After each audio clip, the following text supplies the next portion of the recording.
La messe des artistes est née ici. D'abord, c'est comme une résurrection parce que la messe des artistes a déjà existé avant à la chapelle historique du Bon Pasteur. Et ça s'était arrêté il y a une dizaine d'années.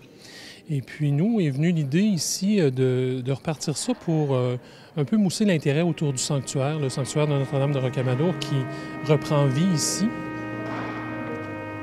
Nous avons choisi de relancer la messe des artistes ici même à Limoilou, dans un quartier qu'on peut dire populaire, et donc rendre accessible la culture, parce que l'esprit de la messe des artistes, c'est un dialogue entre foi et culture. C'est pour ça qu'en plus des textes bibliques, nous avons toujours deux textes qui viennent soit de la poésie, de philosophes et autre chose, dans un lieu privilégié où l'architecture de ce bâtiment-là est exceptionnelle. Comme c'est la messe des artistes, que j'aime beaucoup les arts visuels, mais j'ai pensé de parler du vitrail. Alors c'est pour ça que j'ai choisi un texte de Jean-Paul Filteau qui a écrit sur les vitraux de Notre-Dame de Québec. Dans son introduction, il parle de l'art du vitrail et du rôle de la lumière dans l'architecture. Alors d'une part, j'ai choisi ça. Et d'autre part, quelqu'un que j'admire beaucoup, que j'admirais puisqu'il est décédé, Umberto Eco, sémiologue renommé, qui a dirigé un livre sur l'histoire de la beauté. Et il y a des grandes portions sur la beauté et le sacré.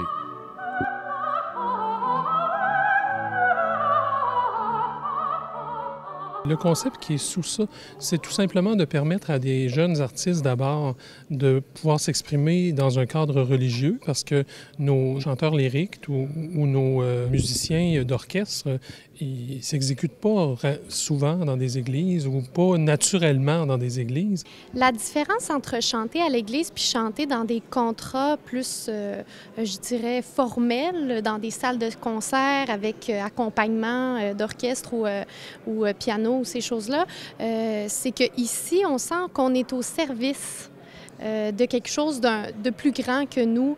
On ne fait pas par vanité. Habituellement, bon, c'est sûr, on travaille toujours pour le compositeur, pour l'art, mais ici, on travaille pour que les gens se sentent bien dans leur prière. Donc, on essaie vraiment d'orienter la prière des gens vers le calme ou vers les émotions suscitées par les textes qu'on chante. Donc, présentement, c'est Pâques, donc on chante des chants plus d'allégresse.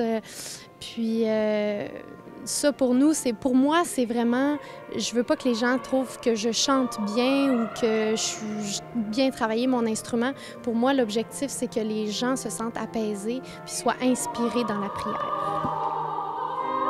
L'art et la culture, quand c'est conduit vers le beau, je dirais, la même famille sur le plan émotionnel que le spirituel. On se rejoint dans la beauté, le spirituel et la culture se rejoignent dans la beauté. Évidemment, l'acte de foi appartient à l'individu, mais la beauté met tout en place pour permettre à la personne de rencontrer Dieu dans la liturgie, par le chant, la musique, le recueillement. Et ce qui est particulier à la messe des artistes, on prend vraiment le temps de célébrer. On a des moments de silence, mais on a des moments de beauté en musique aussi. Tandis que les anges dans le ciel chantent sans fin l'hymne de ta gloire. Je ne peux pas le dire rationnellement ou le démontrer rationnellement, mais quand la beauté nous enveloppe, alors qu'il s'agisse du chant, qu'il s'agisse de l'orgue ou de toute autre musique, là, mais je parle d'ici ce qu'on avait aujourd'hui, ou de cet environnement, comme ici, les magnifiques vitraux de cette église, son architecture tout à fait spéciale. Alors tout ça nous emporte. Alors moi, le lien que je fais, c'est tout ce qui nous permet de nous dépasser comme être humain, nous amène vers Dieu, nous fait monter, nous fait grandir.